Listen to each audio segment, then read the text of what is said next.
আমি জানি যে আপনি নিজের বিয়ের জন্য কত উৎসাহ নিয়ে আমার কাছে এই নিমন্ত্রণ পত্র নিয়ে এসেছেন, কিন্তু আমায় ক্ষমা করে দিন দাদা।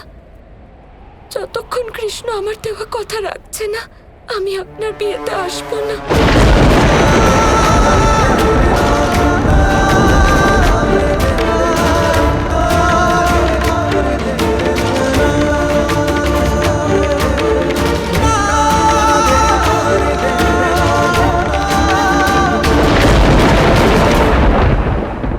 আমি তোমাকে কথা দিচ্ছি রাধা, কৃষ্ণ সেই সব কিছু করবে যা তুমি চাইছো। তোমার দেওয়া প্রত্যেক শপথ ও পূর্ণ করবে। কিন্তু তারপরে তোমাকে আমার বিবাহতে আসতে হবে রাধা। আসবে তো?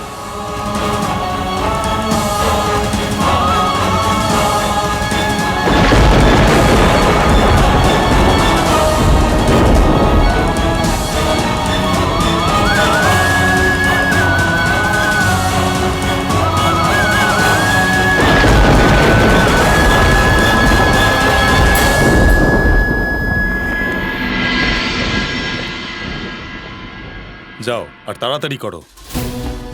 মহারাজ কুকুদমি নিজের কন্যার সাথে এসেই পড়বেন, কিন্তু এই বলরাম কি জানি কোথায় চলে গেল।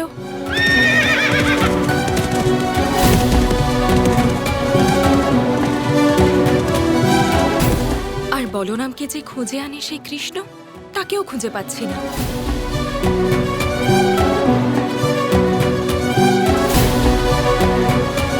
অক্রূর, তুমি তাড়াতাড়ি যাও আর ওনাদের দুজনকে এখানে নিয়ে এসো। একবার ভাবো, বরকে এখানে না দেখে কুকুদমি আর রেবতী কত দুঃখ পাবেন। আর বর ছাড়া তিলকদান কিভাবে সম্পন্ন হবে? যাও, শীঘ্র নিয়ে এসো। ঠিক আছে মহারাজ।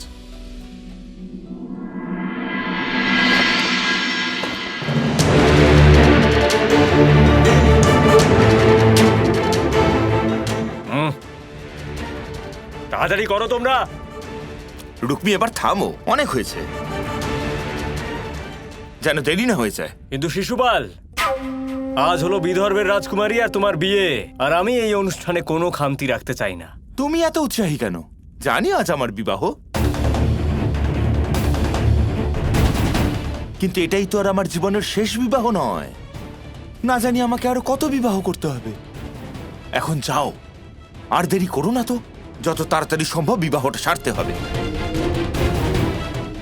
যাও, রুক্মিণী আর ওর পিতাকে নিয়ে এসে আমার তিলক অনুষ্ঠান করো। এখানে সময় নষ্ট করো না, কোনো খামতি রাখতে চাই না।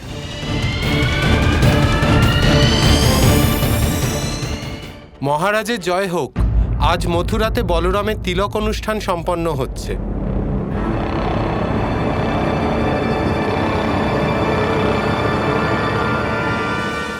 রুক্মী,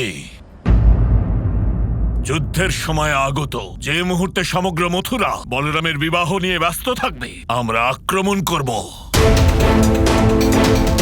পাগল, মূর্খ, পাপী আর ভারসাম্যহীন শিশুপালের বিবাহ শীঘ্রই রুক্মিণীর সাথে দিয়ে দাও, যাতে আমরা যুদ্ধের জন্য প্রস্তুত হতে পারি। ঠিক আছে সম্রাট।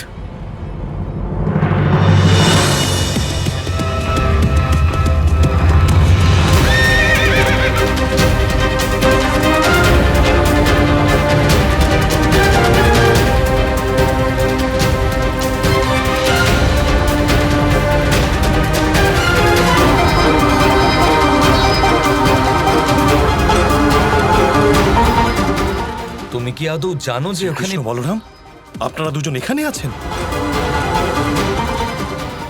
আরে অক্রূর মশাই স্বয়ং আমাদের ডাকতে এসেছেন, কি দারুণ ব্যাপার। হ্যাঁ, আপনারা দুজন তাড়াতাড়ি চলুন। ওখানে আপনাদের বাবা মা আর মহারাজ উগ্রসেন আপনাদের দুজনের অপেক্ষা করছেন। আর তাড়াতাড়ি মহারাজ কুকুদমিও ওখানে আসতে চলেছেন। তিলকের জন্য সবাই বরকে খুঁজছে। হ্যাঁ হ্যাঁ, অবশ্যই। চলুন দাদা, এইভাবে হবু স্ত্রীকে অপেক্ষা করানো তো ভালো কথা নয়। হ্যাঁ, না, এক মুহূর্ত। আপনি যশোদা মাকে সাথে নিয়ে আসবেন বলেছিলেন, নিয়ে আসেননি? ওনার শরীর এখন ভালো নেই। ঠিক হয়ে যাবেন, অবশ্যই হবেন, আমার সম্পূর্ণ বিশ্বাস। চলুন যাওয়া যাক, আপনার তিলক হবে এখন। কানাই, তুমি খুব ভালো করেই জানো যে আমি এখানে তোমার সঙ্গে কিছু গুরুত্বপূর্ণ কথা বলতে এসেছি। তুমি কি আদৌ খুব জানো? ভালো করে জানি। আমরা কথাও বলবো আপনার তিলক হয়ে যাওয়ার পর। বোঝার চেষ্টা করুন, আমিও একজন দেওর হই। আর আমার প্রিয় বৌদি রেবতী, ওনার অনুভূতিগুলো হলো আমার কাছে অত্যন্ত মূল্যবান। এটা সঠিক সময় নয়।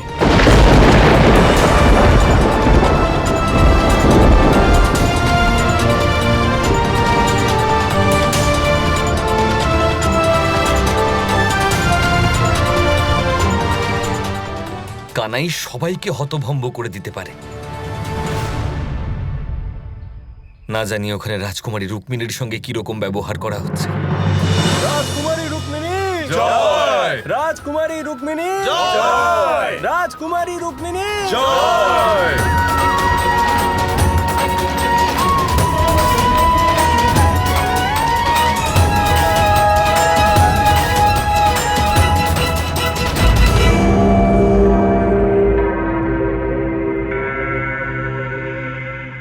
রুক্মিণী শেষ পর্যন্ত এসেই গেল। আমাদের বিবাহের সেই ক্ষণ। দেখো আমি তোমার জন্য কি উপহার এনেছি, দেখো তো।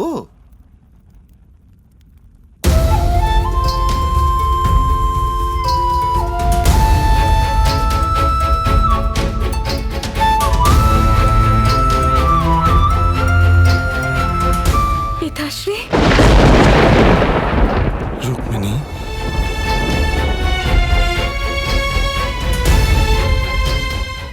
সব ঠিক আছে তো? ওহো, পিতার কন্যার কি অদ্ভুত প্রেম। এই প্রেমে ভরা দৃশ্য দেখে মন খুব প্রসন্ন হয়ে গেল। চলো সরিয়ে নাও এদের।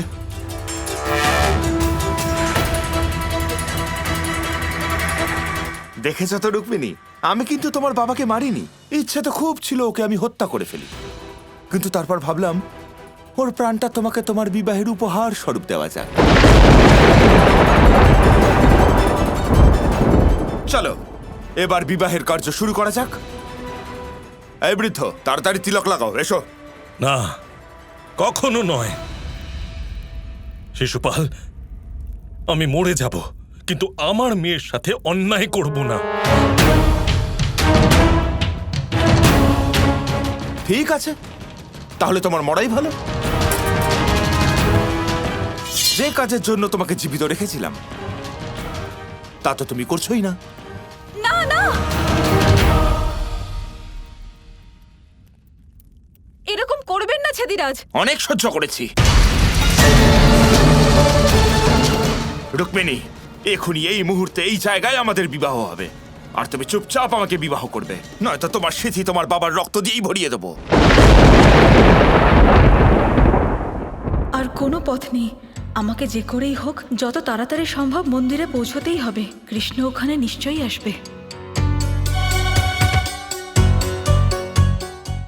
পিতাশ্রীর প্রাণ বাঁচানোর জন্য আমি সবকিছু করতে পারি। সত্যি? তাহলে বলো একবার, শিশুপাল।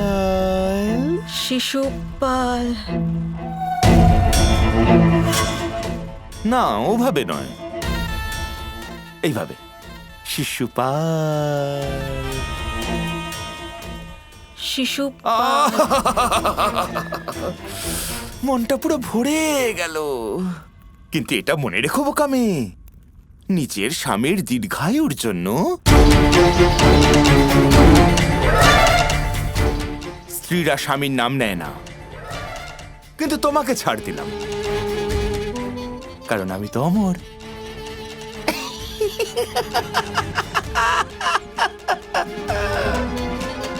কিন্তু ছেদিরাজ, আপনার এত ইচ্ছার পরেও এই বিবাহ সম্পন্ন হওয়া অসম্ভব।